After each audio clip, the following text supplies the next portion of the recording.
All right. Good afternoon. Good afternoon. We are back for another edition of Atlanta Poker Club Final Table here at Firefly. I am your host, Mr. Victor Holland. I'm joined here by another South Florida native. Go ahead and introduce yourself, man. This is Scott Brooks.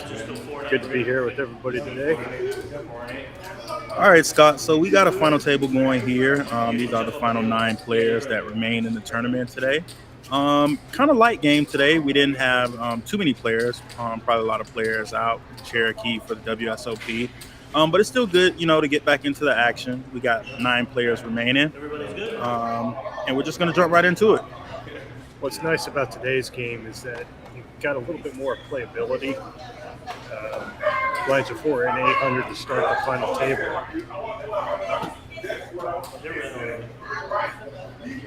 So let's see how they can mix it up a little bit. Maybe get a little bullying from the big stacks. Yeah, and what's interesting about this final table today is that we're starting the final table at 400, 800. So we got a lot of playability at this final table. It should be a little longer final table than normal.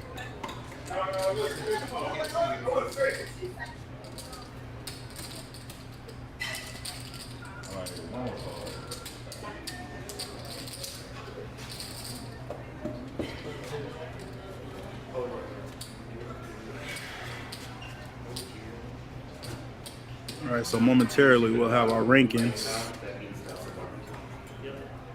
So everyone's white.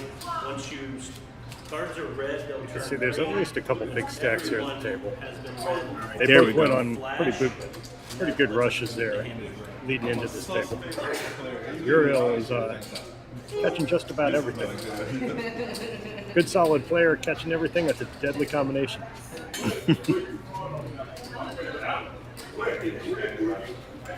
All right, so we got Gil in the box today. Shout out to Gil. There we go. Your dot is right here. Your dot is right here. So the action's going to start with Eric under the gun with Jack 8 offsuit. Make the fold.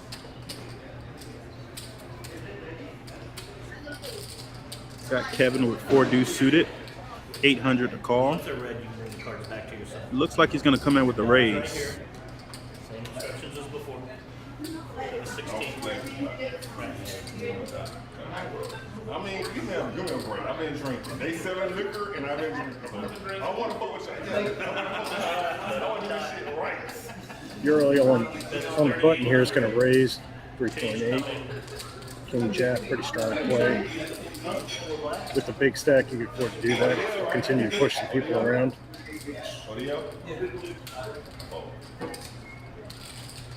Interesting. Very interesting play from Kevin to see him fold there after opening it up.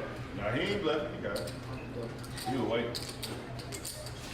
I'd at least like to see a flop at that point. Yeah, absolutely. Definitely want to see a flop.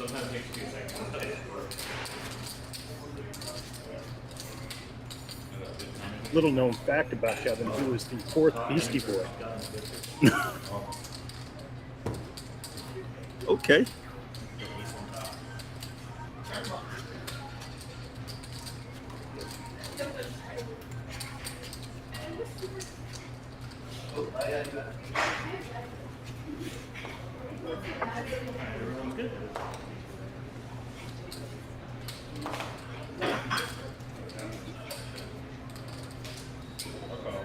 All right, we got Kevin with ace deuce offsuit. He's going to limp into the pot. That's right. I'm sorry. I wish I could tip you. We'll keep you in line. Uriel with a couple suited cards here. Eric, what's going? 3-5. Probably would have loved to see Vina come in with a raise on the button with ace jack offsuit. That's a little passive right there. Yeah.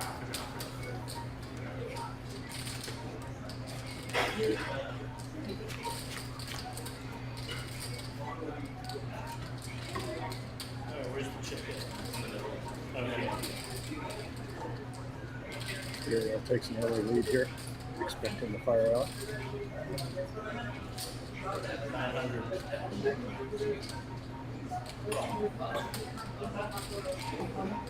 Little known fact about Uriel, he was a sheep herder in Australia prior to joining the APC.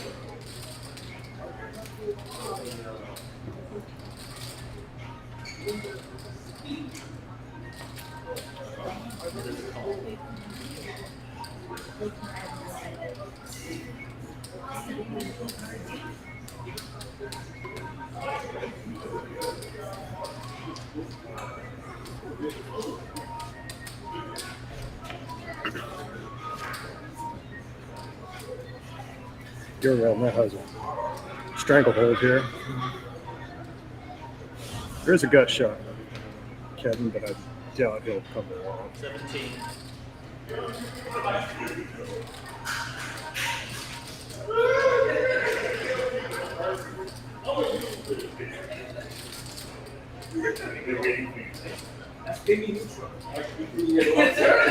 Listen, the more you say, the more you Seven right here. Right Kevin makes the call.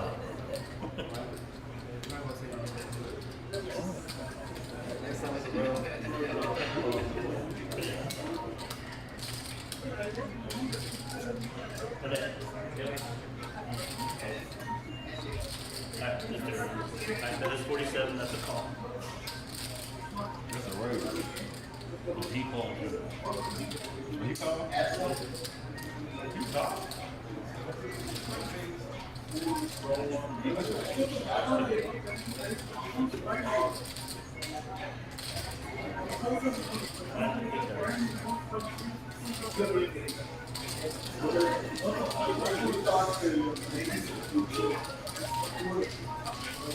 Did Kevin fold?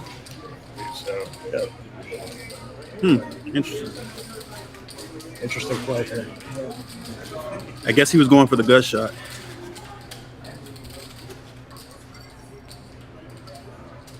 A little frisky there.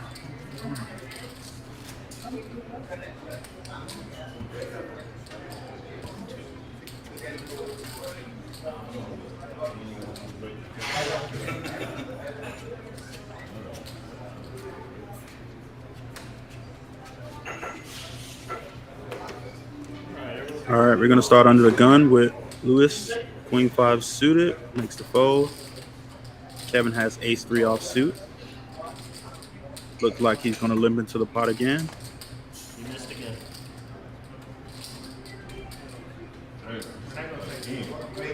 Listen, I always listen to this guy. Tell him what you want me to do, and I listen to him. He telling me like it's what you told. I mean, we're not gonna tell you what you do. Tell him again. Being comes in with King Jack. Side note about her, she was a stunt double for Angelina Jolie, Tomb Raider.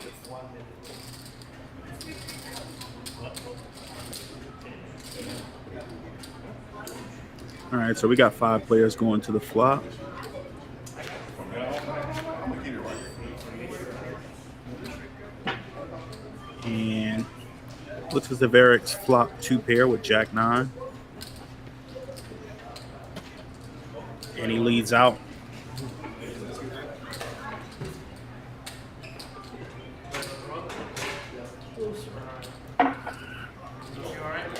You say closer? Yeah, Listen, it registered. Don't worry about offending me. Talk to me for real. Tell me, if that's how you feel, you got it close and send it to me so I can get offended and do better next time.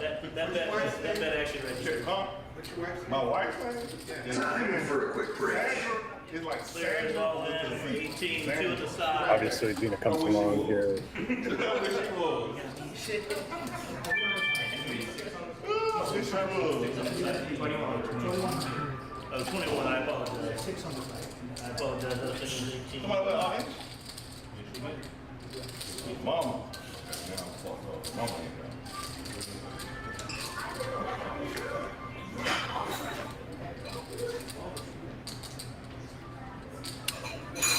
And she'll be drawing dead after the turn. So.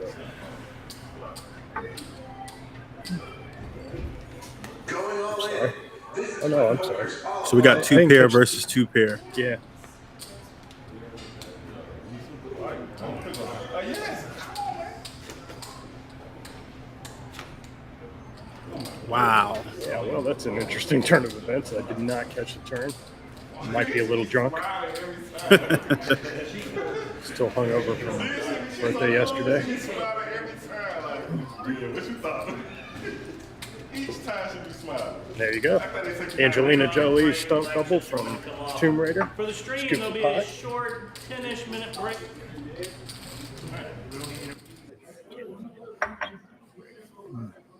All right, so we're gonna take a quick break from the table. Now we actually have the guy himself, Man, myth the legend. man, the myth, the legend. We got Mr. Monet I'd say here. that.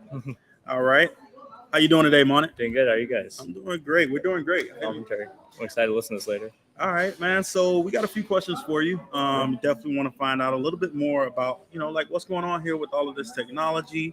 Like how did all of this come about? So tell us a little bit about the RF Labs technology. Yeah. So what you guys are seeing at Game Theory is actually the first ever tournament room that's fully using only high tech RFID tables, and this is using what we at RF Labs have built over the last few years. So we started RF Labs about 3 years ago and started building these smart poker tables that would track your chips, track your cards, and use all of that primarily to provide insights to players so they can improve their game. They get an app, they can look at their data, and recently we've been adding a lot of AI to it to give you insights and coach you through your gameplay. And once we started doing that, we realized that a lot of our customers in these card rooms and casinos across the country wanted to use it for live streaming because now that the chips and cards are being tracked, you can automate the whole live streaming process, which before required a lot of people, a room of people who'd sit in the back and manually control like the live stream we're watching today. So over time, we kind of developed the technology further and got to a point where we can live stream these games completely automatically, like you see here, where you just have the dealer dealing like they normally do, and they can see all the action that's going on. The TVs around the room are all connected to it, and they can see and have a really different experience for as a tournament, where you can see who's getting out, what the stack sizes are, when the all-in spots happen in different tables, and the players are really more engaged in the game. And after the game, there's a lot you can do by watching these streams, watching your hand histories, sharing that with others, leaderboards, points. So this is the first room where we're kind of bringing all that technology finally together and not just selling it out to other card rooms, but doing it ourselves. Nice, nice. So how did you start this? Like, how did this all come about? Yes, What was the inspiration? the inspiration was just playing a lot of poker. So I was in college. I was playing a lot just with friends, and I joined the Georgia Tech poker team at the time. And we were basically, all of them are complete nerds, right? They're just analyzing the game, playing online only. They're looking at their stats using online software. And then I'd come back home and play with my dad and his friends. And they're kind of on this other end where they also love the game and really into it, but they don't have this online stats and this technology kind of helping them when they play online because they're playing live, right? And I realized that live poker kind of has this huge potential here. So I thought, why can't we bring that same data, analytics, insights into live poker? And that's kind of how it started. I was doing computer science, love software, love engineering. So I thought, can we just bring the same RFID technology that I've seen in like grocery stores and on live streams and bring that into the RFID chips? So it took a bit of time, but during COVID, that gave me some free time to mess around with RFID chips, talk to manufacturers, kind of figure out what we could build. And over time, we had different iterations. Our first table here in Atlanta was basically we were able to deal with 7 hands an hour. It was completely slow, a lot of issues going on. But now we've gotten to a point where to the player, you can barely notice the difference between a normal table and an RF table. Yeah, you guys definitely raised the bar for local bar poker scenes. Yeah. Where else is the technology being employed? It's primarily being used in a lot of card rooms, mainly in Texas. That's like our biggest market right now, and that's because those card rooms are basically where the audience is for live streaming. That's where the players, if you see some of the biggest live streams today, they're all using this RFID technology to kind of use as marketing for the card rooms, and the players love it because they walk in and they're playing these big tournaments. This is a little different because there is no buy-in or a big cash prize here, right? But when you go to Texas, there are these massive prize pools, and being able to live stream that and show that to the audience is a huge benefit to them. So that's where we're mainly doing right now. But the goal is to do large tournaments like this one, but even bigger, 10, 20 table tournaments, all using our software. All right. So Yeah. tell us a little bit about your poker game. What are Me? some yeah. I actually I'm going to guess it's GTO based. No, I mean I tried for a while to kind of just learn and study, read a lot of books about it, just because for this I wanted to know like what is the right correct way to play poker, right? And that's the thing that we debate all the time on our team. We have such a wide variety of people. We have people like Dan Weinman, who's a WSOP bracelet winner, WTP champion, and he doesn't really push GTO the same way that a guy like Alan on our team, who just plays at Georgia Tech and just loves studying and analyzing the game, right? So you have this variety of people, and everyone plays a different style. But our kind of goal is not to kind of get married to a specific way of playing, but just generally show how can you use technology to kind of find patterns and trends. Because even if you play GTO, like I don't play like by the book or by any means. I just love playing and exploiting players based on what I see on the table, right? And that's why I love live poker compared to online. But what we like to do is kind of see that and say, can you just find trends and patterns based on, I've been playing this tournament. Some people have even looked at our app and said, hey, I just play better during the day than I do at night. That's not GTO versus exploitative or anything like that, but that kind of shows you that, okay, those kind of trends are good enough for me to improve my game, right? And that's kind of what I'm more interested in, is how can we just look at those patterns and trends and show insights to players of all types. Yep. Nice. People can log in to the lab or to the Yeah, app. yep. And track their Exactly, yeah. progression. So when you walk into one of these rooms with our tables, you can basically go, you sign up using your phone number, or you can scan the code on the table. You play your game like you normally do, and then afterwards you can see all the hands you've played, every single action you've played, all the hand histories, and you can see who you're playing against. You can follow those players. So if they do well in the tournament, you get a notification. You can needle them, whatever you want, right? So it's a lot going on there. But yeah, the app, anyone can log in if they played on our tables. Where do you see this going forward? Our goal is to kind of take in two directions. One is the way we're currently going, which is the professional poker industry, where it's like these tournaments, the card rooms, they can use that. And the other side is more of the entertainment side, which is what you see here, really. So I'll be back in a second. But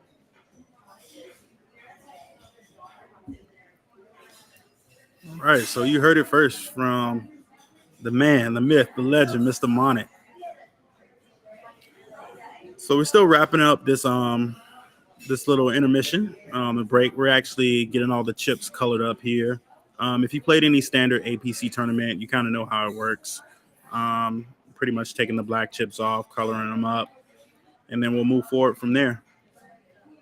And I guess we've pretty much run about 10 tournaments so far here at Firefly. Yeah, it's been about a couple weeks now. I want to say we had about like 8 or 9 games here so far since we started. Yeah, so if anybody hasn't come out yet, I highly encourage it. It's a great atmosphere.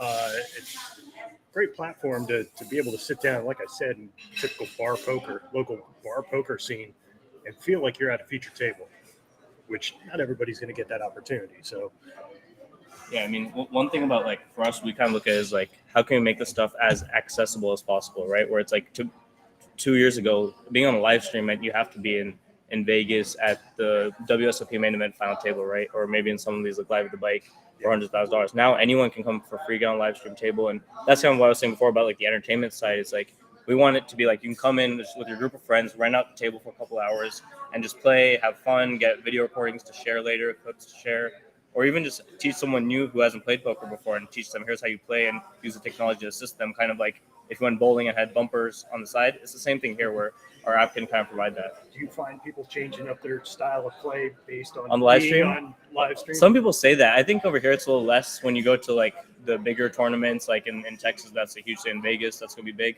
But over here, I think people are just anyways having fun, and you're playing for points in the end. So it's like your style will change maybe a little bit, but you want to play more seriously. You want to show off your skills a little more.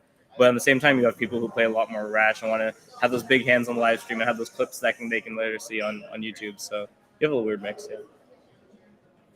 Yeah, how have you guys liked the experience? I know you've been coming here regularly, and I'm loving it so far. Yeah, like I said, it's an excellent platform to kind of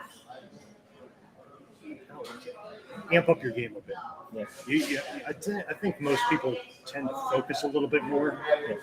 At least I feel so when they know they're being watched. Yeah.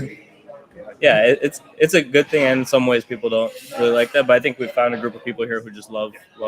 And I will say across the board, I played in a lot of different places, all over the place. And for your typical bar poker scene, APC in general has raised the bar as far as the majority of players want to improve. Yeah. They take the game serious enough to take this opportunity too, be able to see what they're doing, see what their friends are doing, see how they're playing against one another, and improve it. It's not just push and pray. Yeah. And that's what I appreciate the most about the combination, the marriage of this technology and APC as a company. How long have you been playing in APC? I've only about a year now. Yeah. A year. I've been playing since 2018 Oh, nice. when I first moved to Atlanta. Yeah, I've only been in the area a couple of years, so I just kind of randomly stumbled upon it a year ago, and I've been here and there. So That's cool. Yeah, no, I find it interesting because to me, when I first heard about it, whenever I tell someone about it, they're like, it sounds like such a weird concept of playing for free for like sitting here for 4 hours, 5 hours, getting food, drinks, and then just playing for free. But people don't realize that you play for the experience, you play for the long term of this is a part of my lifestyle, right? And I see like all the players here have loved, like you get hooked onto it. There's such a big like sticky factor, especially with APC and what they're doing now. with APC offering more opportunities to win seats over in Cherokee Oh yeah, for the circuit, this is a great Yeah. field to be in and a great atmosphere. for sure. At least sit at a table and feel like you are at feature table. Yeah, That's important. It's important to yeah. Yeah, for me, I just love coming here out to Firefly. Like when I first started with APC, I played almost every venue, played every game, every venue. I won a couple season point championships, like back to back. So, I've been with APC, just playing a lot of games. And for me, being that I played so much before, I kind of cut back. When Firefly and Game Theory was introduced this season, I kind of actually got back into the groove of it, and this has been my venue ever since. talk about the limitations going forward and putting this kind of scene in another location. Because I know a lot of people that have been here are like, it's a little bit of a drive away from where we're at, so it's a bit of Our goal is to kind of build like these kind of like centers of holes. If you look at like a Top Golf today, you look at main event like those. We want to build one with a bunch of tables somewhere in the city, somewhere a center where you can kind of like the mecca of poker in a city, right? And that's why like Atlanta is a great place for us to do this because there's so many different types of people from around the state that kind of come here, and we want to expand, of course, try different things, add other games as well. We believe this technology can be used for chess and Go and a bunch of other games that people could love playing on the side as well. So there's a lot of expansion plans that we have as we start to perfect our app, perfect the experience for the players. I think we'll get there. Let me ask you this: are you approaching other locations, or do they need to come to you? Right now, we're not really going out looking for other locations necessarily. But obviously, if there's some kind of partnership that you can build with another location, we'd love to. This is a huge kind of expense for us right now just to get running. And obviously, we're still experimenting, testing. But when it gets to a point where we have a model that's pretty sustainable, then we'd probably go and look out for other places as well in the next coming months, I think. So when will we see PLO? I think a PLO tournament would be fun. That's one thing that's weird because like a lot of in terms of like viewership and player experience is not. It's like no one will hold them at such a bigger pool. But we have people who are just diehard PLO fans, so I think we'll run a PLO tournament once in a while. We want to do like a day of just sit and goes, for example. We want to do our like deep stack Sundays or something like that. So mix it up and try different things for everyone. We want to do one where it's like only new players who've never played poker before can come in and play and get that experience. So I think the game started again, so I'll let you guys go back to commentating. All right. Thanks for having me, man. Yeah, it's fun. All right. So we're right.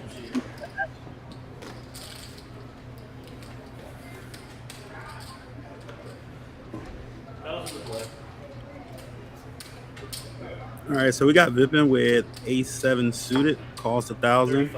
Uriel's gonna raise with ace-10 offsuit. Derek says no, thank you. David follows him, That is a call for 35. and Kevin looks like he's gonna come in as well.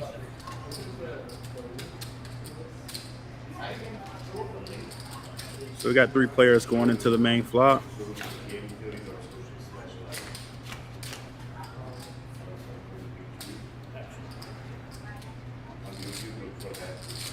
Actually, it's going to start on Kevin.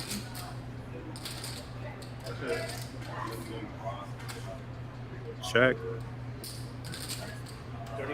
And Uriel's going to lead out for 3,500.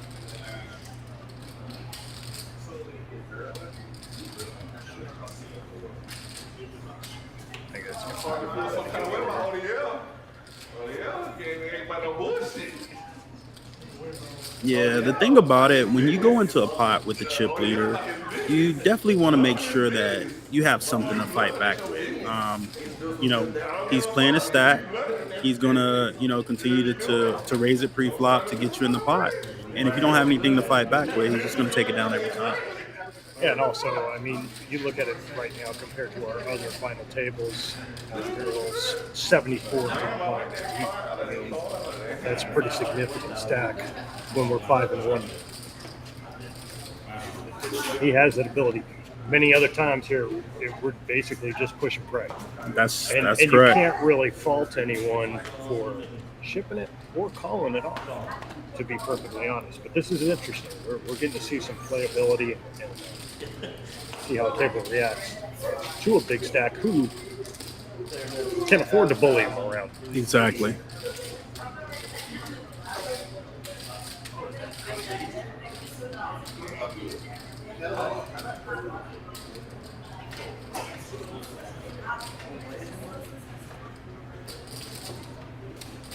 Here we see Tone Loke in the pink hoodie. Mr. Tantrum himself. He's thinking about what to do with his funky cold Medina here. Gonna lay it down.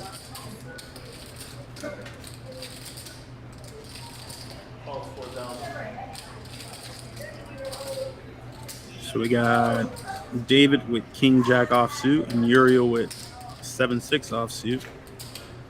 And going to the flop. And there we go. Check. Player bets. Players all in. David is all in for 6K and Uriel has to lay it down.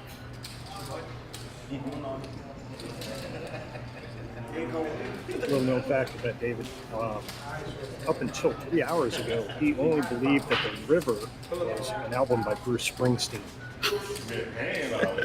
So you got to tip your cap to him to making the final table. Shouts out to David. That's a lot of information to gain in a short period of time. So. For sure.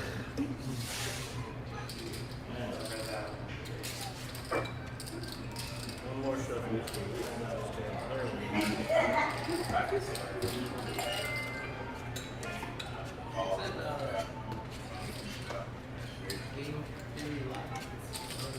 Also, I'm not 100% on these. These are all production notes handed to me. These may or may not be false.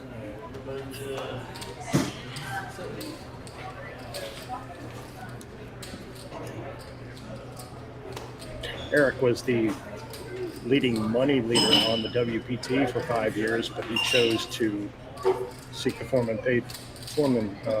and fame of the APC. All right, we got Louise ripping it here with Ace Jack suited.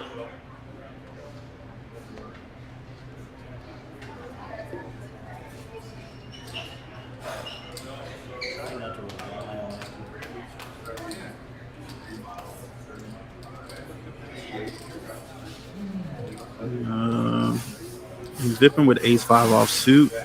He's gonna lay it down.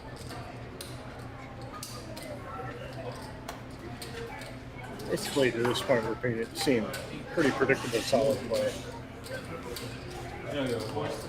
Yeah, I mean, but these players are, like we said before, these players are big blind deep. So we definitely have to get up a couple of blind levels before we start seeing it open up a little bit. Yeah, you've got half the table there with playing low. Full equity. Which means I'm probably going to need another drink by the time this table's up.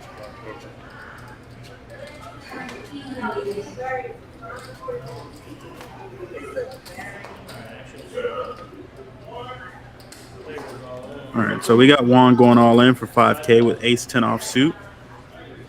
Let's see if it gets around. Juan is currently the midfielder for the Mexican national team. Plays a little poker on the side. When the call or when the call. They're all saying. Say what you want me to do. How you really feel? Kevin lays it down. Good to see him fold.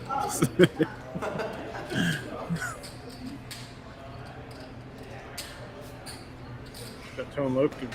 All right. What to do here with some cards. All right. That's an obvious all in here. So we got Vipin all in with Ace King suited.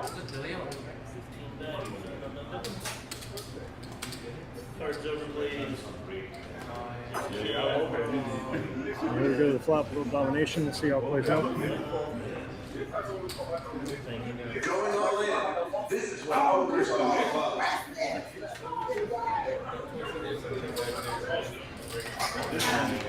White guy. Oh, yeah. You know the numbers. Look at the numbers. Safe flop for ace king. And safe return. Oh, wait a minute. Ace king is going to take it down. Quick shout out to every announcer who's ever done anything for either the World Series of Poker or the WPT. This is not as easy as it looks. It's much easier sitting at a table knowing where you're at than actually watching it play out and commentating on it. But it's also fun, though. It is. It is. Eliminated. It's a new side of things for me. Yeah, shouts out to game theory. They're like, this technology is amazing. Just being able to, analyze and see different hands, before the action actually plays out, is amazing. Absolutely. Having a little bit different vantage point. Because you can stand around, you can rail your friend, and see how things are. But when you're looking at it from this vantage point, you can see the entire table and where their stacks are.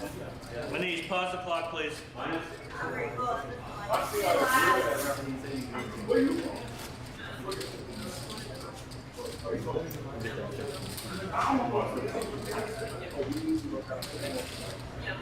I'm just going to put in a quick request to freeze the blinds at 5 and 1 every single time.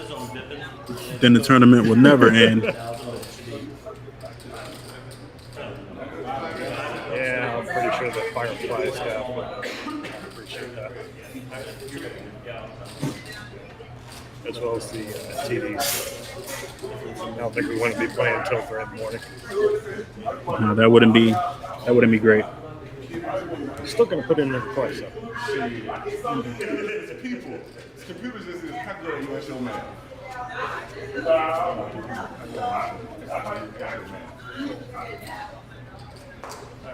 Wow.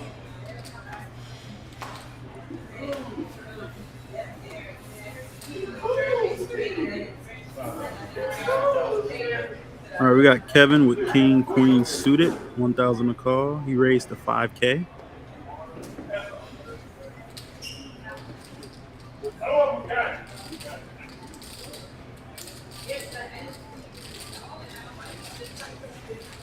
And it looks like he's going to take this one down.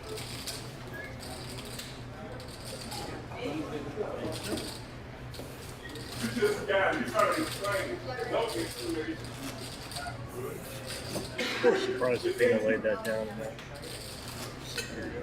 I've seen the call with lighter before. Good read. Good lay down.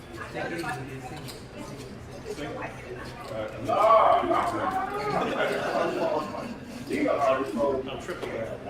Second. I'm going to second your single. Yeah. 1,000 bucks. Everything bumping up here. Okay. 3,000. Now he raised it up to 3K. I'm sorry. Yeah, 3K.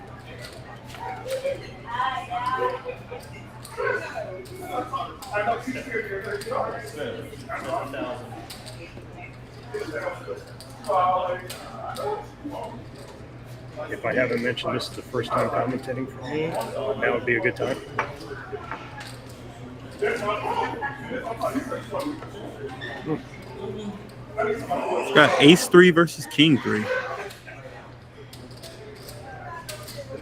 Eric also has the backdoor clubs. Kevin has the backdoor spades. I'm not really sure I could fault either player.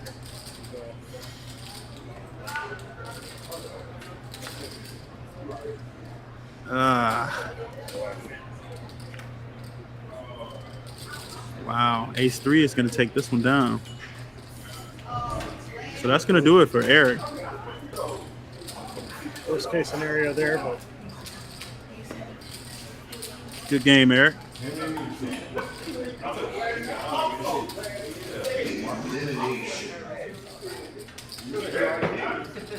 I just don't know how to take it.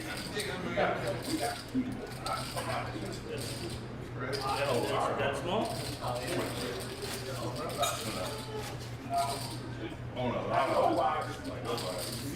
Can't really fault that play. No. It's a decent rough feeling in your head at that point.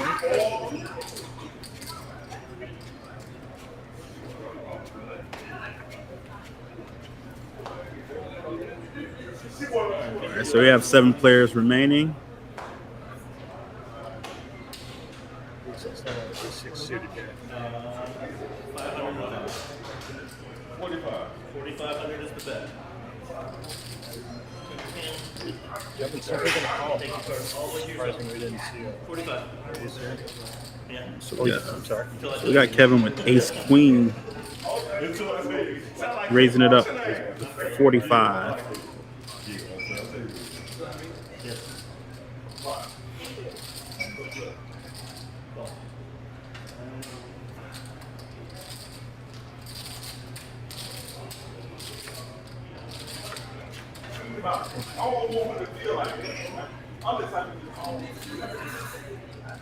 Players all in. Call 12,000. All right, so David is looking for a king or a 10. And we got Kevin all in with David, ace queen. Ace queen ahead so far. All in, yeah, boy.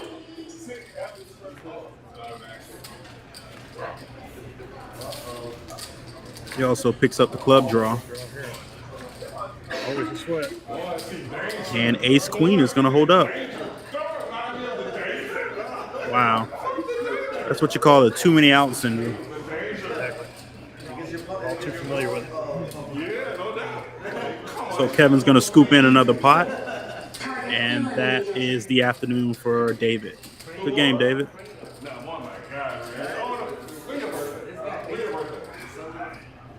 Shout out to the Miami Heat on being victorious today, taking down Game 3 of the Eastern Conference semifinals with a score of 105-86 against the New York Knicks. Yeah, I had to get that in there, you know. Shout out to the Celtics for leaving the series. We'll see you guys soon. We're on a collision course.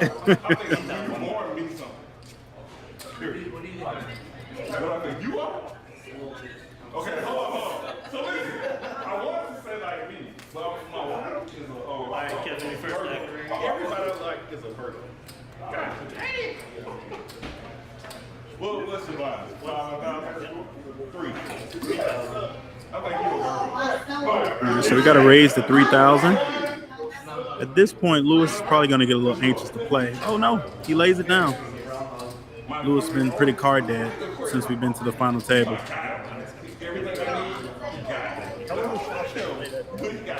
Yeah. At some points, he gets a little frisky.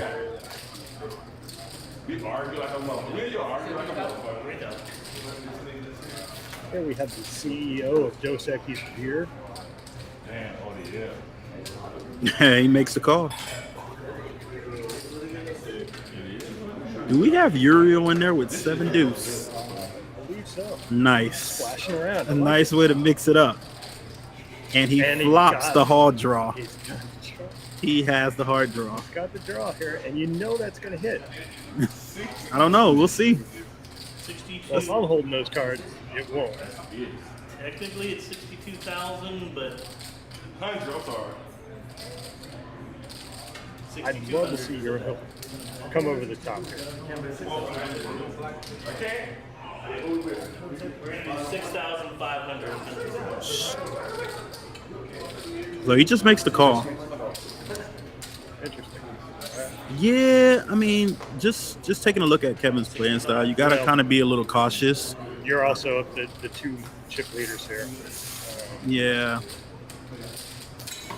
Not necessarily the worst, but I really would have liked to see him come Yeah, just taking a look at the screen here, Uriel has a ton of outs. It still thinks there's bets in front of players.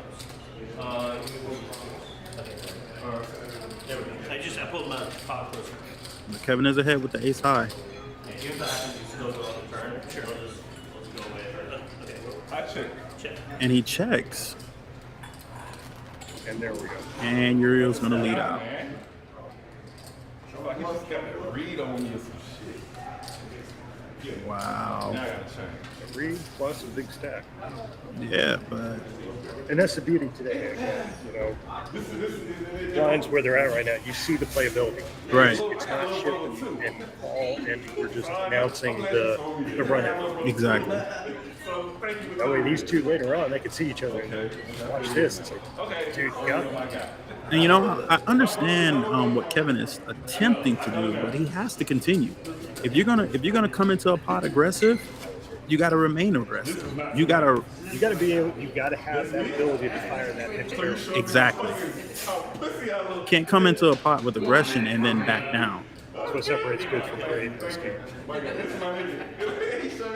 So hopefully, he'll go back and watch this and he'll understand exactly what we're talking about. You're still the big But I understand exactly what he's trying to do. And again, you factor in the, they're both the chip leaders at the table. Exactly. So you don't want to mix it up too much. You don't want to get too crazy. No, you don't want to get too crazy. But you can afford to put in a min range, see where you're at. You can put in blocker bets and find out where you stand. Exactly. There's a call. Option.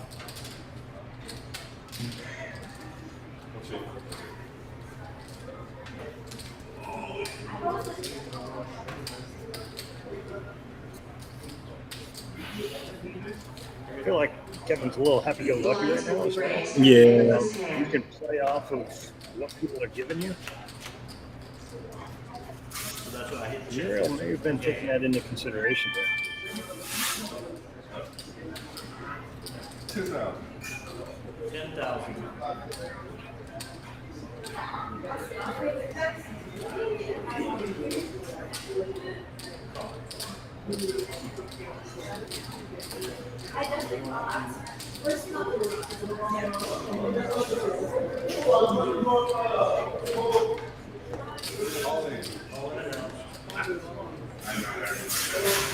Oh, no, this is just flat out reckless, I believe. Of course he calls with the I mean- straight. So he needs a 6 to chop this pot up. Oh, this motherfucker. I like him, man. I like him. Sure has this card. Let's catch him in the parking lot. Shit. Let's catch him in the parking lot. Listen, I'm waiting for you. Uriel's going to take a commanding chip lead. My God, it took a minute to call. 10. 4 No. Wow, I just, I'm baffled. Yeah. I mean, Man, you might supposed to be my guy, man. that's going to do it for Kevin. Nice hand, my guy. I like this guy, man. This how part. Talking about a punt. Yeah, I mean, that's an NFL style punt right there. At 5-1K lines, and you get shipped. You're stacked Nice hand. What the fuck? on middle pair. I like right there. Nice hand. Yeah. Nice. I don't know. I'm lost for words, man. I don't know. All I'm going to say is he was out having a great time, Eliminated. Fair enough. And that's the beauty of APC, All players play for different reasons, Sometimes that move's going to get through. Yeah. I Sometimes. don't know that how to do it in that position. Like I said, two chip leaders going at it head to head. You've got a long way to play this out. Right. Now you're at 69 lines deep. If he doesn't take this down, since he took me out of the tournament, I'm going to take him outside, take him to the woodshed. I mean, at this point, Uriel has the entire table covered. If I was him, I would play bully ball. Exactly. You should be opening every pot at this point. Players all in. Traditionally, the way an APC final table plays out, people tighten up. So I would personally I'd be open in every pot in his position Exactly. because you can afford to get out. You're guaranteed at least one hand. And it looks like it's working out in his favor that the short stacks are going to take out each other. We got Vina going all in with Queen Jack suited, and Lewis with Ace King offsuit. I don't see him laying it down right here. You should. Yeah, he definitely has to go ahead. I would be shocked if he folds here.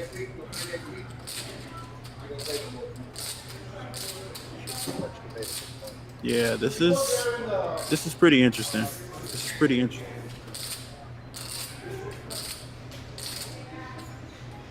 Yeah, of course. It's gonna fold. Uriel folds. And we're heads up to the flop. Over, please. Going all in. This is what poker's all about.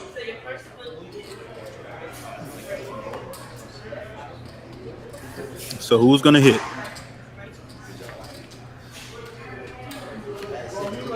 My money is the ace holds. Wow. That's why my money is horrible. So right now. So she doesn't want two pair. There's the ace. There we go. All right, so the ace is gonna hold up. Like Ace I said, king. You got it right. That's why I'm in the booth. That's right. Not super confident about that, but that's why I'm here. That's right. Good game, Vina. Looks like she's still one chip behind. I'm sorry. See all in, maybe. Well, you know what's going to happen now. Well, you know, next hand, I'm sure she's going to be all in. And in our probably tournament, yes. Possibly. That's all it takes. I'm pushing all in, Victor. This is going to happen. Chip in a chair. That's all it takes.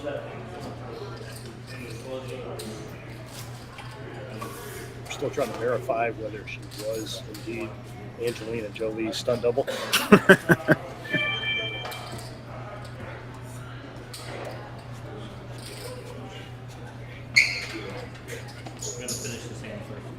I'm going to give that a 50-50 shot. Yeah, so we have 6 remaining, 5 remaining. You have 2. Okay, good.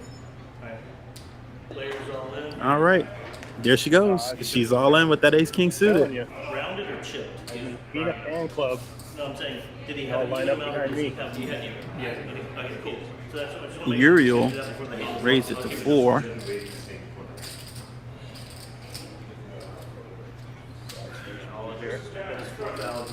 Action is going to be on Lewis.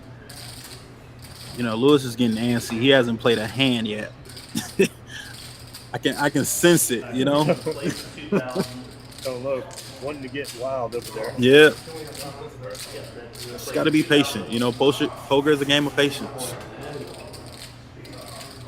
All right, so we got Jack 10 versus Ace King. Going all in. This is what poker's all about.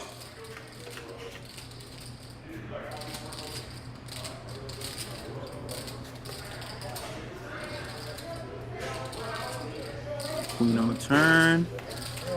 Just need a clean river. And it looks good. Ace King is going to take it down. Telling you. And she's still in there. Chip in the chair.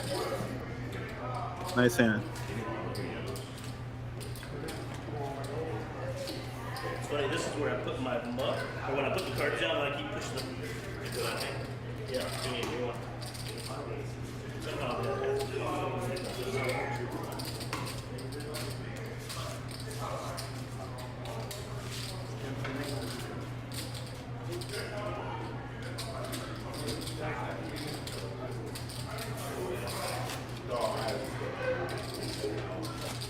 I don't think we've spoken much about Vippin. Vippin. Yeah, he's been pretty No quiet. gamble, no future hat over here. From what I've heard, this dude has 7 bracelets. Oh, nice. Yeah.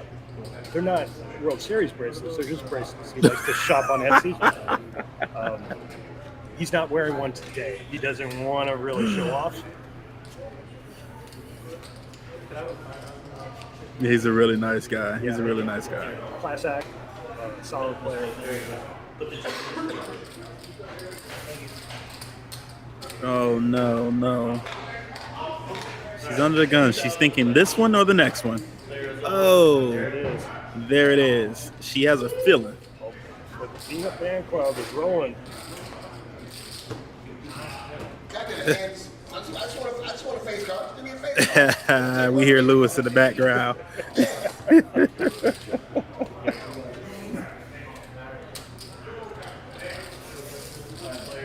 All in, yeah, boy. All in, yeah, boy.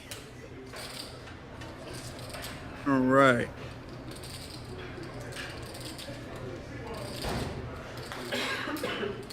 Man, I tell you, Uriel can't do nothing wrong, man. It's just getting major hands.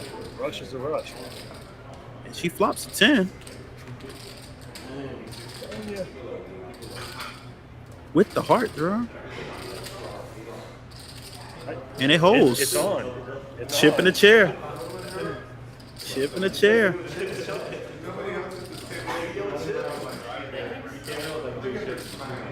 Look at her. She's sitting there smiling. She's on that Tomb Raider money. I'm Yeah. telling you, this is a free roll for her. That's right.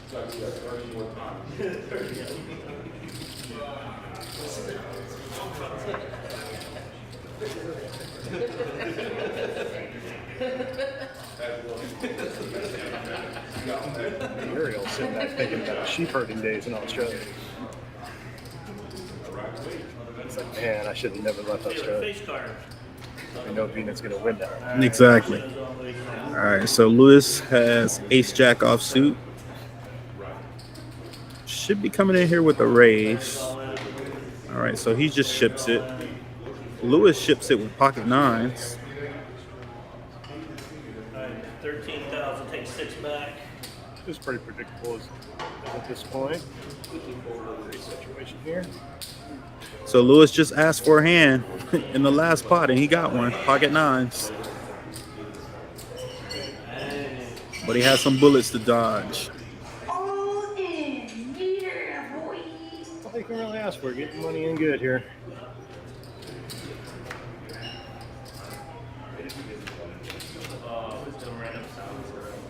And a jack right on the flop. Looking for that. It's not gonna- No, he needs a queen, right? The queen would make the big straight. Yep. Yeah. Good game, Lewis. Let's wait and see if we see a tantrum. Good strong showing. Really proud of Lewis, man. I don't see any chips being thrown around or anything like that, man. Handled it with grace. That's what I'm talking about.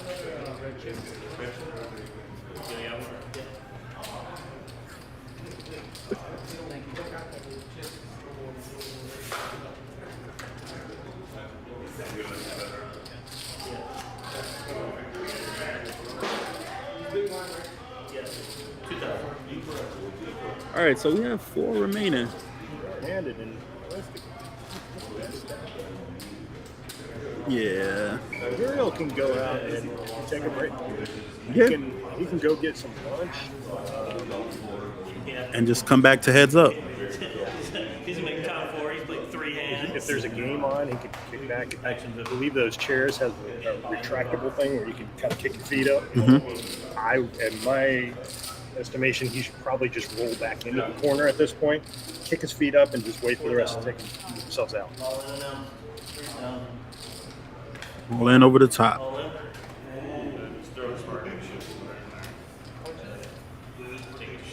Alright. All right, so we got pocket sevens.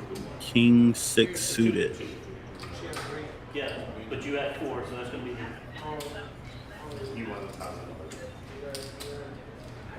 Cards over, please. Pocket 7s. King in the window, I'm calling it right now.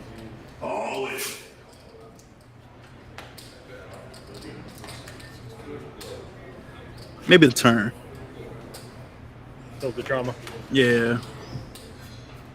Oh. Along with the 6. Wow.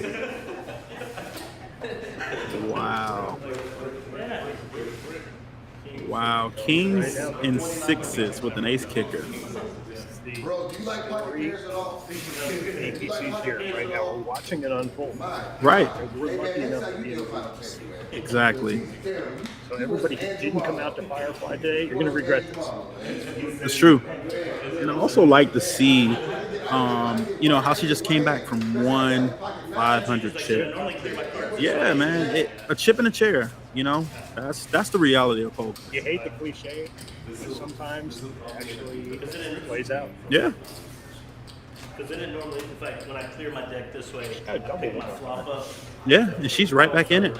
She just need one double. Button is right, small Very blind is. surprised he still has left to go. Grab some food, kick that. Yep.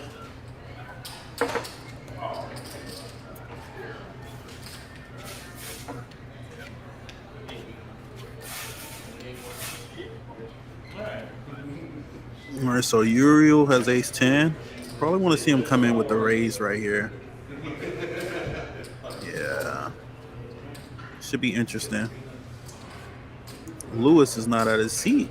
Missed his king queen. And we're going to a flop.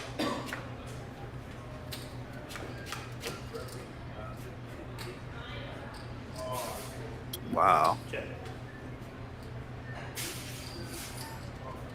Yeah.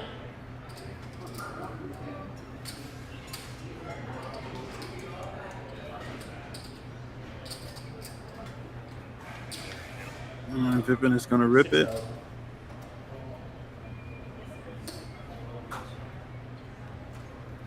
Ace two. All in.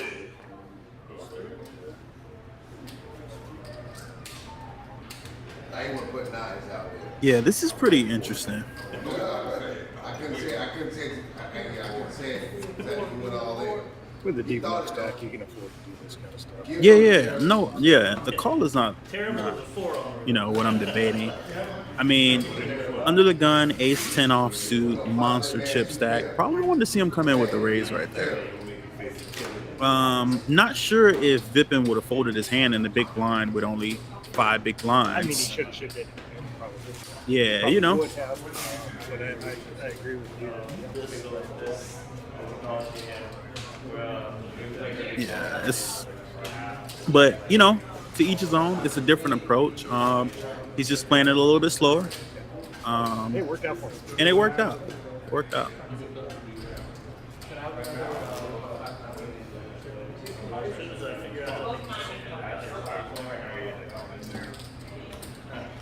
That's the beauty of the game. There's no right or wrong way to play. It's just. And sure, I mean, like we said several times already, blinds are still 1-2. There's still playability. Yeah, for sure. All the way up to third place is in the range with enough fold equity against everyone else. True. So, Ready to go. We don't sell the You should watch. small blind should Watch the speed today. We got to interview them speed, so all these questions. Raise them.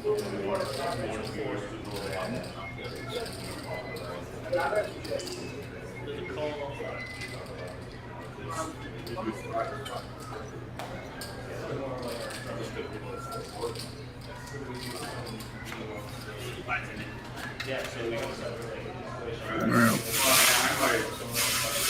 Ace on the flop.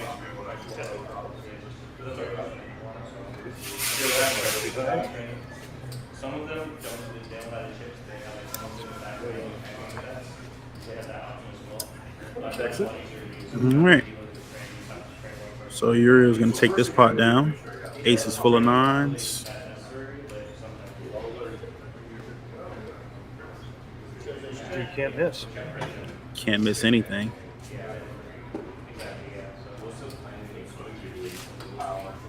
You have those days, man. It's like the basket looks like it's 5 feet wide. Right.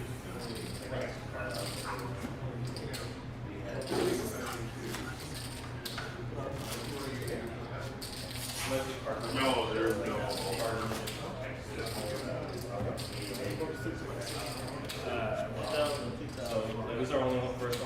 I'd still like to see him open every pot at this point. Yeah. He can afford to, even with min raises. I think that's enough to chase away your three competitors here.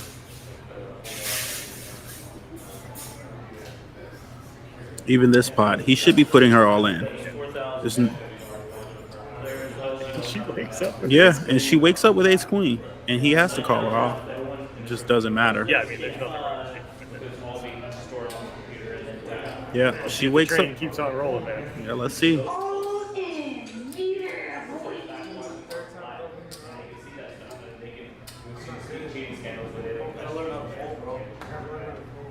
I'm feeling it. Ace queen. He's still good. Oh. No. The king 5 is going to hold. And that's it for Vina.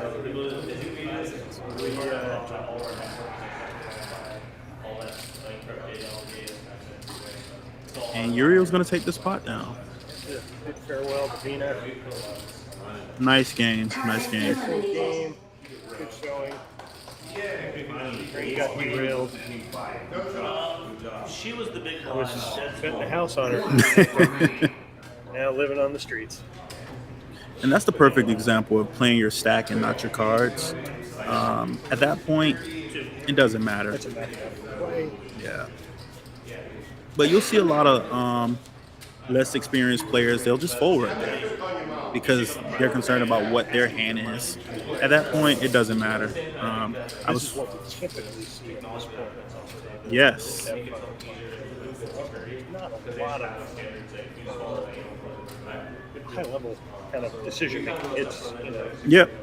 if you're 20 blinds deep, it's shipping. Yep. It's a speed tournament. Yes, it is very much a tournament kind of style. Wherein you can't fault even. Mm-hmm. Blinds will be raised at the end of this hand. I'm a little surprised that we've gone at this pace with this kind of deep stack, essentially. We're three-handed already, and still at only 1 or 2. Yeah. I can see it playing out a lot longer. It has potential. We could have the potential here to play a very long heads-up match. Yeah.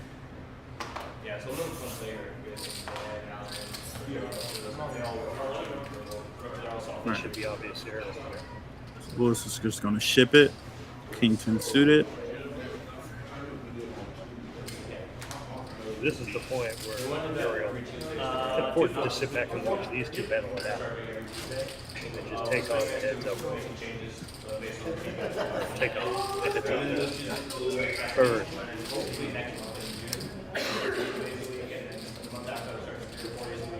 Once you get the operation point, we have a bunch of training deal. We have like someone who can be running constantly. We want to do like 2 days of like All right, so we got Vipin. Vipin probably is going to rip it. we want to mix it up and because the goal is to get to a point where it's like you can come in with your friends and just run a game of all these tables and go with them. Or you can like rotate before we can come in. 8,000 players all in. Here's how you play poker, here's how your hand is, here's how you and then people who don't play poker And it's actually a good 15,000. or we'll make kind of like a top 12 type feel. 15,000. That's kind of cool. Tuesday. We ran like our own league tournament on APC things, but separate. And that was basically All in. Yeah, boy. so what we're doing right now, we're doing it from the beginning for all 30 players. So you have all 4 hours of live stream. Yeah, everyone got 3 clubs. and they can like see leaderboard. We're trying to make you.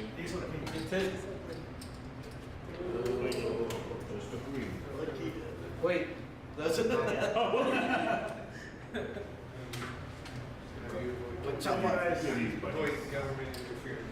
it's just the same concept as APC.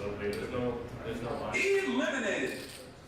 So So Uriel takes down the pocket queen. To come back in here, we had a little technical difficulty, low battery on our headsets.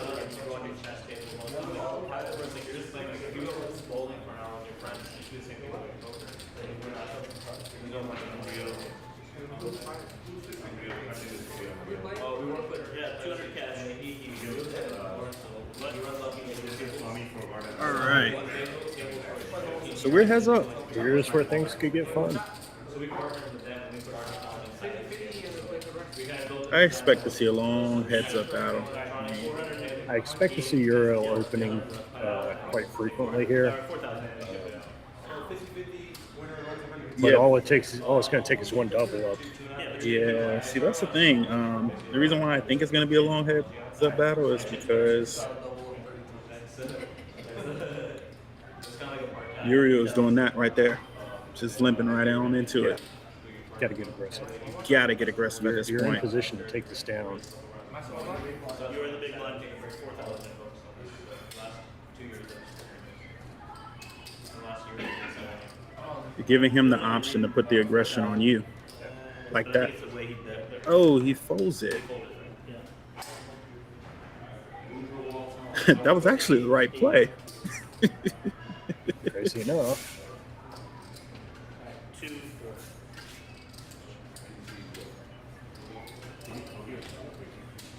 Yeah, you want to put your foot down on the gas at this point. Count it. Yeah. And I played quite a few heads ups. Like, I consider myself like, a great heads up player, and you just have to be aggressive when you're heads up. You got to pick your spots and you got to remain aggressive. A lot of times, when players, they don't have that opportunity to play a lot of heads up poker, they get to this point and they don't know exactly what to do. They become passive. Yes. And passive at this point in the game will hurt you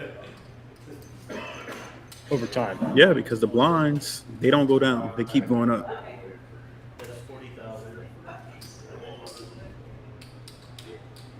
So Lewis is actually taking a great approach.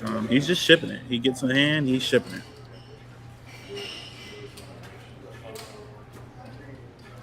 Realistically, that is probably the optimal choice to play against a big stack at this point in the tournament. Yeah, because he's looking for that double up. He can't really ultimately compete until he actually gets that double up.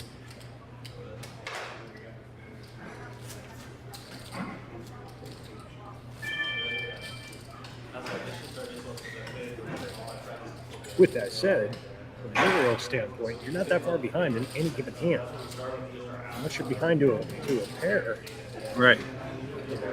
But it's also really tough to make that call, to call off, a good portion of your stack if you're not confident enough. That's why being in that, Like right there. He has 9-4 offsuit. You're limping right there. limping in is just giving them the opportunity. What are you limping for? Make them prove that they either have the guts to pop it up or play with you. And now he's coming back out gunning. It'll work this time, Yeah. We'll be here for a while, Scott. possibly. It's time for another drink.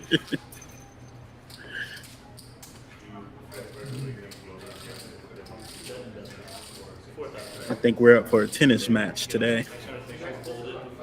It's feeling like it. So fold his card and then you drop it. Okay. Shout out to Gil for dealing this entire final table.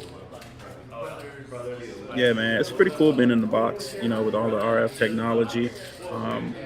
Myself has been trained as well to deal on the tables, and it's pretty interesting. It's pretty cool.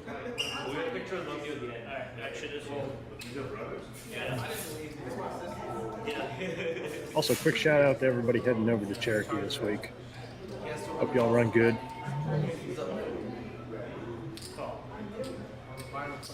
Yeah, I'll be out there next week, Thursday. Same here. Look forward to seeing a lot of you guys represent APC. If you're going to play in the tournament at 4 p.m. on Thursday, make sure you wear your APC gear. We're all going to rep, APC while we're out there. Just have some fun. Yeah. Absolutely, I'll be there. That lasts longer. Side bet will be fun. Yeah, should be interesting. So I put that card down.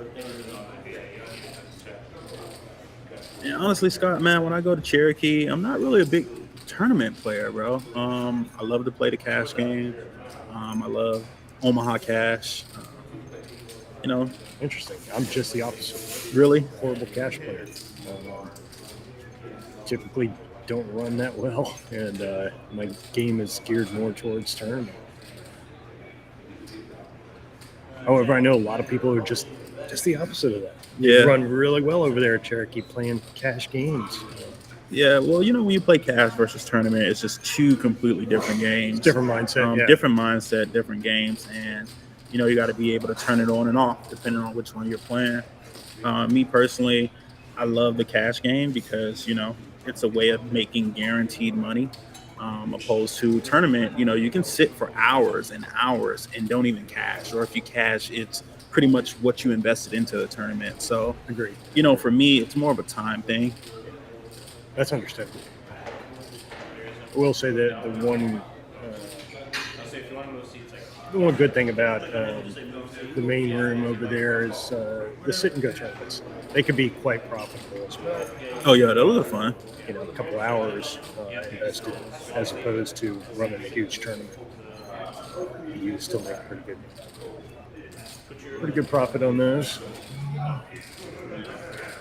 But yeah, we'd love to see y'all out there. I'll be there Thursday. I'm looking forward to it.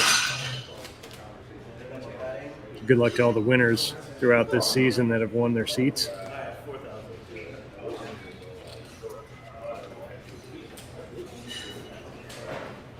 All right, so we got Uriel on the button with 6 deuce suited.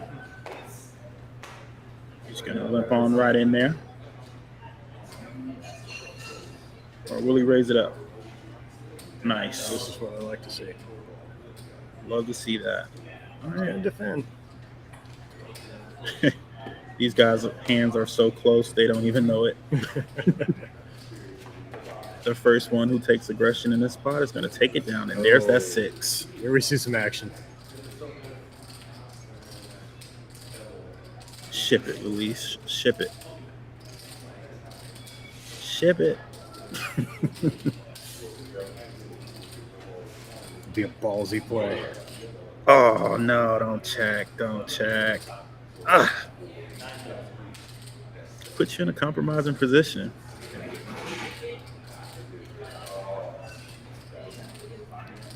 This is what I've been dying to see at an APC Final Table live stream. Wow. Who has the ability to take that shot? Right.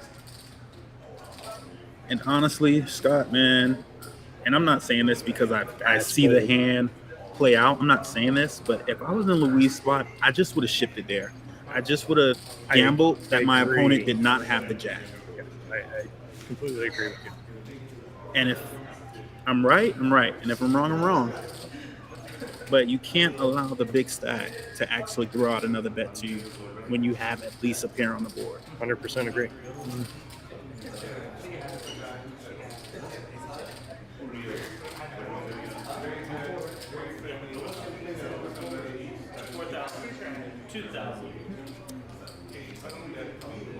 Action is on my button.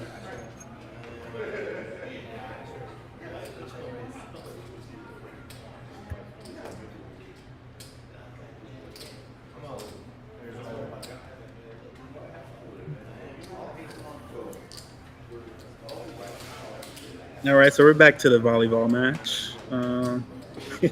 Got Luis just taking down a pot. Yeah, but the question is, are we indoor volleyball or beach volleyball? I prefer beach. I grew up on a beach, so it's got to be beach.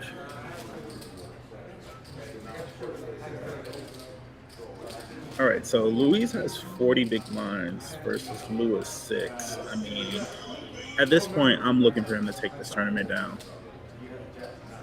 You got to come out with some fire and aggression and just pretty much force him to be all in, like right Put the there. pedal down. Yeah, a call there is Right.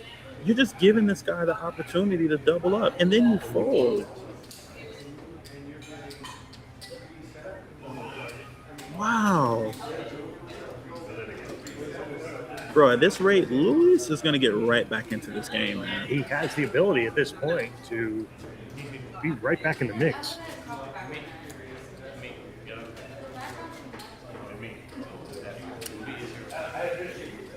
I think, depending on how this plays out, I think that's the kind of hand that Uriel could go back and look at this live stream and say, here's where I can be better. Bro, heads up, ace is good. Any ace is good. Absolutely. Heads up. And it's another one of those situations where if you're wrong, you're wrong. Right. But you're making the correct play. Right. You're forcing the issue correctly. Yeah, and if you're wrong, I mean, okay, big deal. You double That's them what up. happens. You're still the chip leader. It becomes a math play from this point forward.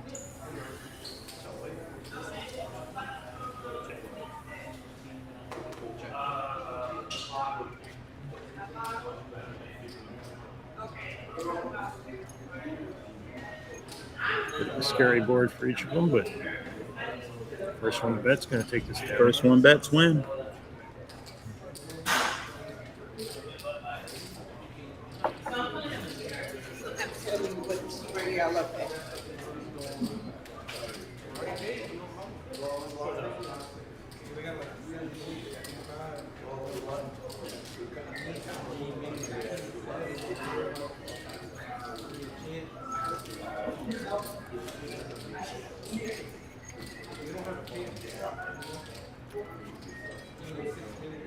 All right, so we're on to the next hand. Uriel, 7-4 suited. He's going to complete. And he's going to complete. And Luis has an option, and he checks.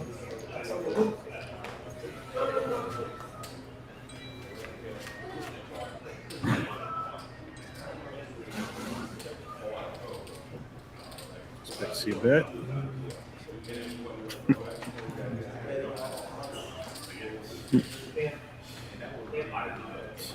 I bet you $100. Luis win the next hand. I'm not going to take that. I'm not going to take that. These guys are playing volleyball, man. It's back and forth, back and forth, back and forth. He's going to have to if he's going to stay alive. Well, I mean, Uriel's not showing any aggression, so he's definitely well alive. I think I got these cards figured out. I'm like, 5 minutes remaining.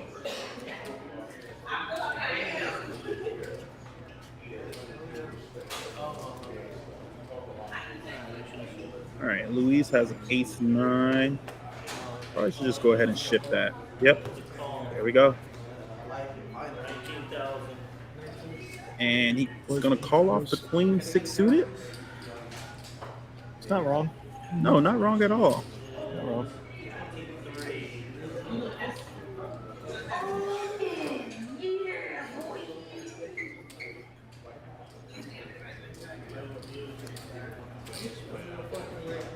I'm going to go ahead and say ace high is going to hold here. Yeah, I can see the ace-high holding.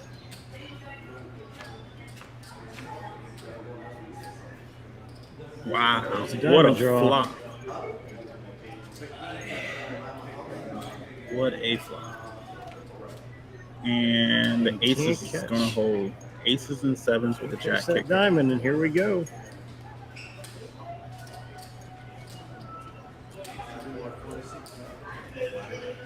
One more double up, and things get really interesting. Yeah. He's hanging in.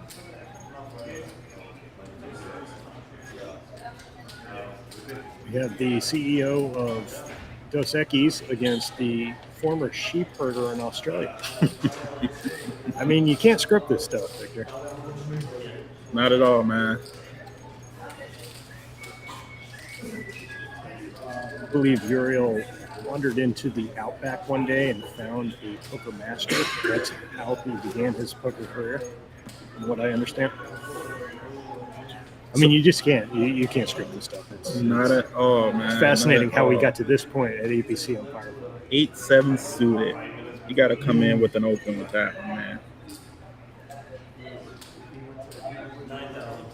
9,000, 5K to call. He's drinking that Dos Equis thinking, yeah, my 4 deuce is good.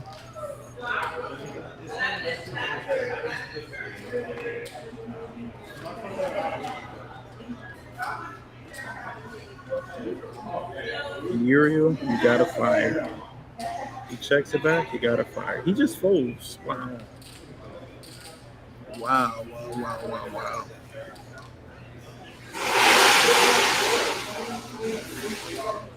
I got to say, this is Uriel's what, like fourth final table here? Yeah, he's been making the final table Pretty consistent. pretty consistently.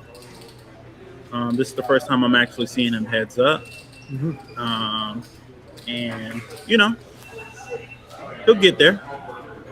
I appreciate consistency. I really Yeah. do.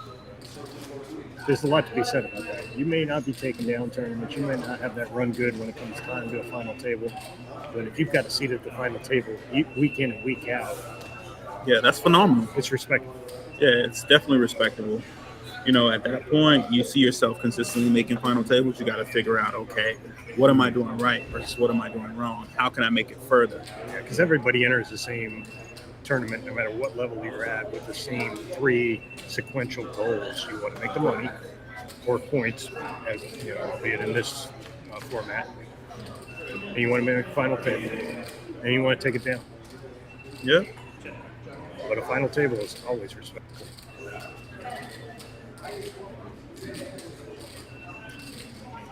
I'm just now learning these two are brothers. And we will be interviewing them at the conclusion of the game. Yeah. Can't wait for that. We'd love to, you know, just understand like their playing style and how they started playing poker. And Absolutely. And Yeah. I'd like to address where this false information about a sheep herder and CEO of Dos Equis came into play. You know, I'm just going off of what I'm given here, folks. Although that makes it much more interesting. right.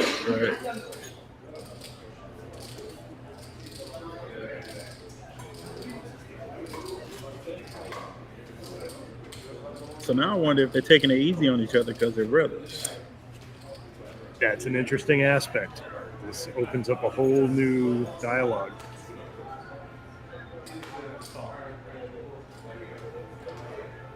Of course not. Come on, I got a brother. I wanna want to whoop take his them ass out. every Right, time. right. End of this hand.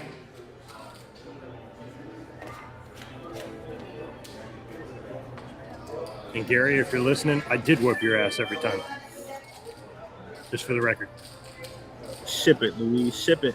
Ship it. Ship it. Looks like we're in that same spot. Ooh.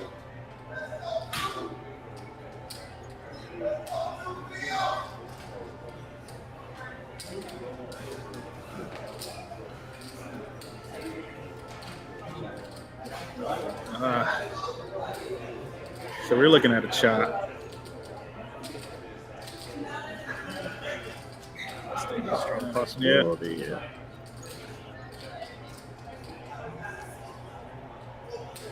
9-7 and 9-5 is going to be a chop. And you're correct.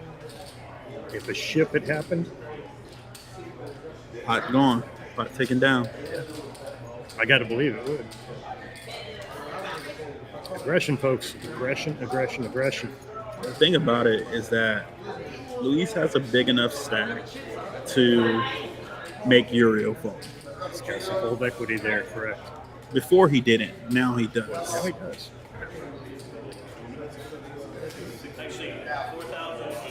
And the blinds have crept Yeah, up to that and the point. and the blinds are up.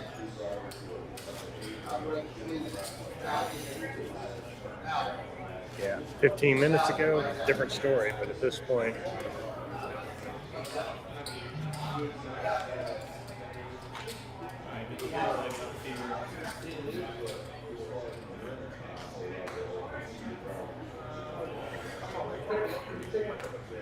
There we go. That's what I like to see. just like that. Nice. Just like that. He takes it down. Did he show him? I'm sure. Yeah, did he show that? Don't show him.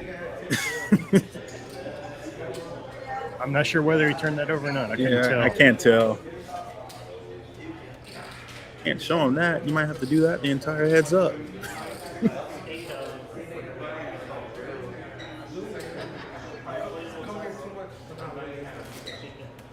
So what's your opinion about that? Do you like to show your hands?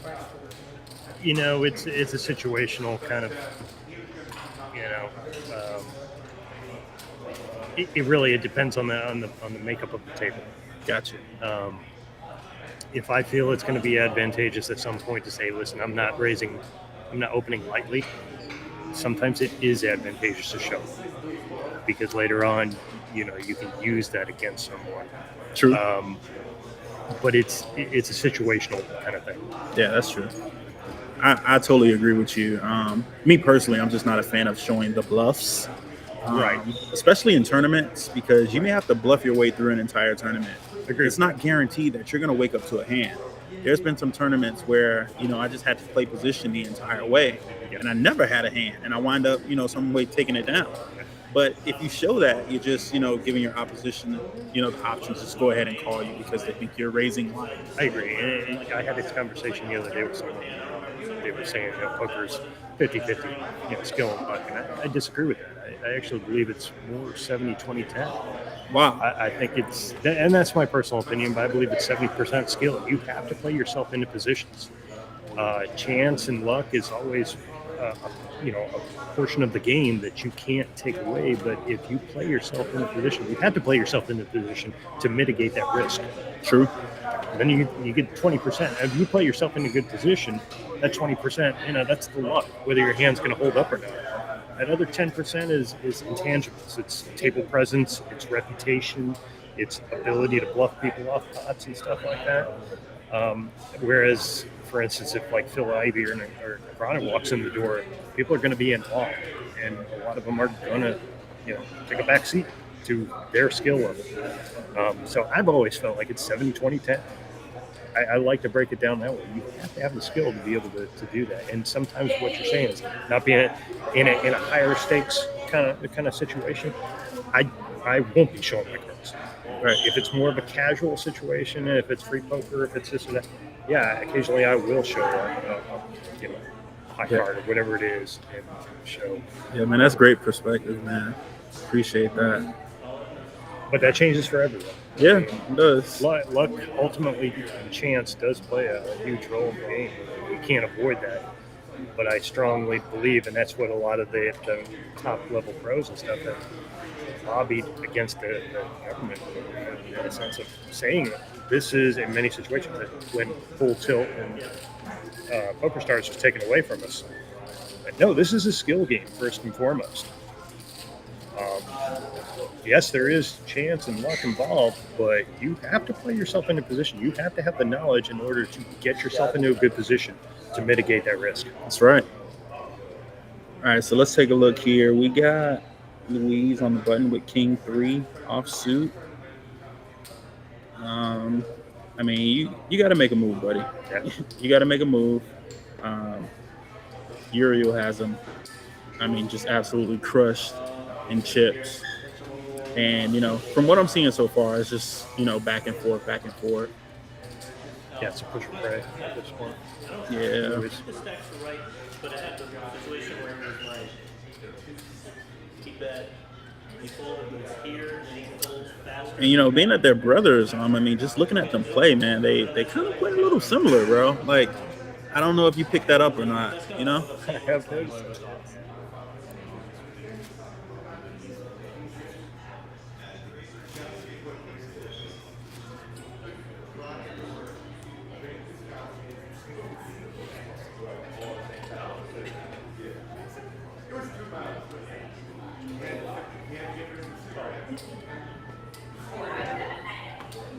Lips in with a 10. Ship it, bro. Ship it. There we go. Gotta be.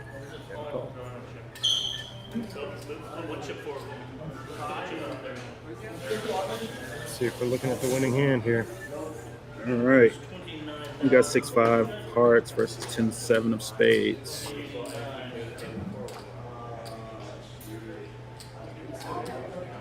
Either way, we're looking at history. This is brother against brother Right. at Firefly. I always forget to all in.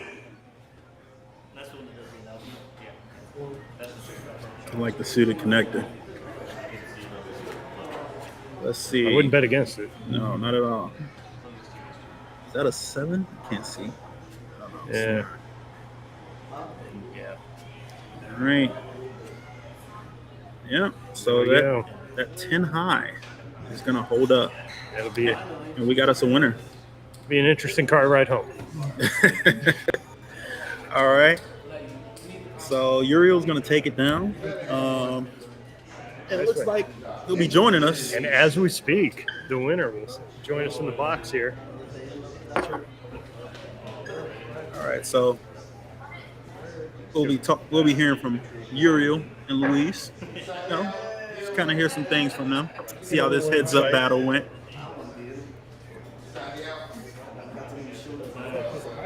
Uriel, congratulations. Thanks. Congratulations, man. I'm glad you put my chips to good use. Yeah. I got lucky a lot of times, Yeah. Yeah, we should talk about that. Yeah, we should talk about you outdrawing me with that miracle flop. No, I'm just playing. Oh yeah, on the flop, Queen Jack. Queen Jack. Yeah, you opened on the button with Queen Jack. Yeah. Checked it to me, and I ended up turning the nut flush. Yeah. I was really hoping someone would get something there. I didn't want to bet on the flop because I like. Why would you? Yeah, why would I? I had the nuts. So when I saw the turn, I thought about betting, but I was like, I don't think anyone can have anything. So when the river came, Another club. Which, it was 4 clubs on the hoping board at someone that had the point. flush. And then when you had the nut flush, I let out. It was. I think You it was going to shifted. eventually get all in there. Yeah, which made obviously perfect sense. But you gave it away. You gave it away when you said, "I'll show you regardless."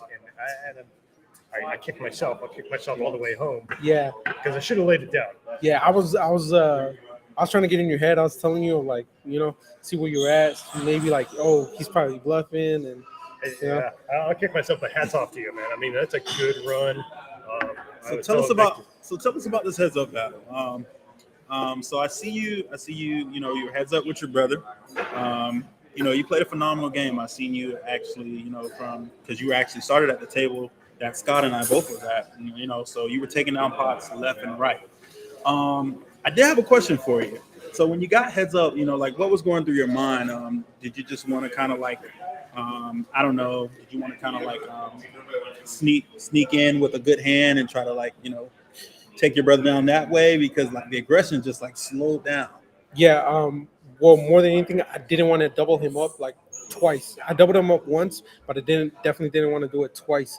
So after that, I did kind of slow down, but I was still trying to play majority of the time my stack more than anything. Pot control. Yeah, and then there was one hand where I had king 6 and I hit 2 pair on the turn, and I was trying to set up a trap, but I don't think I'm pretty sure he didn't have anything there, but still tried, but no. That's good. We were saying this is what, your 4th or 5th final table now? I've been getting pretty good, pretty good cards. Consistent runs, yeah. So Yeah, that's off to you.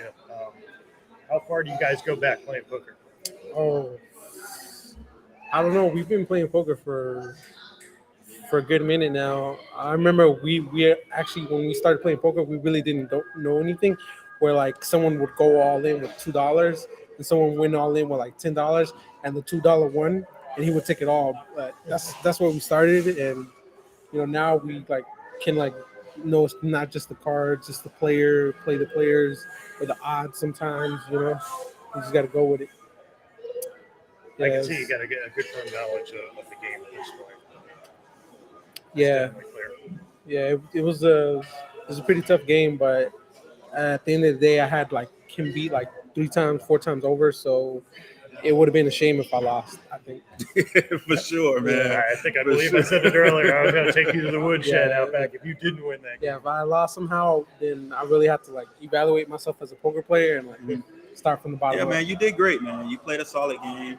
It's a nice relief to take one down after like 4 or 5 times. Yeah, definitely. It's glad to see you take one down, because you've been at quite a few final tables. So just to see you get heads up and actually take it down, phenomenal. I would challenge you, go back, look at the tape, see some things that you did well, see some things that you could have did better, and just perfect your game. Yeah, and continue to come out. Yeah, you're right about that. You can always get better, because in the moment you think like you should have played it this way, but when you go back and you look at it, you're like, wow, I really messed up. I should have played it totally different. And I think when you acknowledge that you can do better, is how you become a better poker player. Which is a perfect segue to shout out to Game Theory because they allow you to Oh, do yeah. that. Yeah. They Yeah, allow with- you to, with- to go back and look at this live stream and say, yeah, I screwed up there, I should have been more aggressive here. So that's perfect. Yeah, when the app lets you go back and see the hands you played and your aggression or your luck levels, that right there that's a game changer for me and my future hands. Absolutely. All right, man. Well, nice having you. Congratulations on your win, and we'll see you. All right, man. Thank you. All right, man. Take care.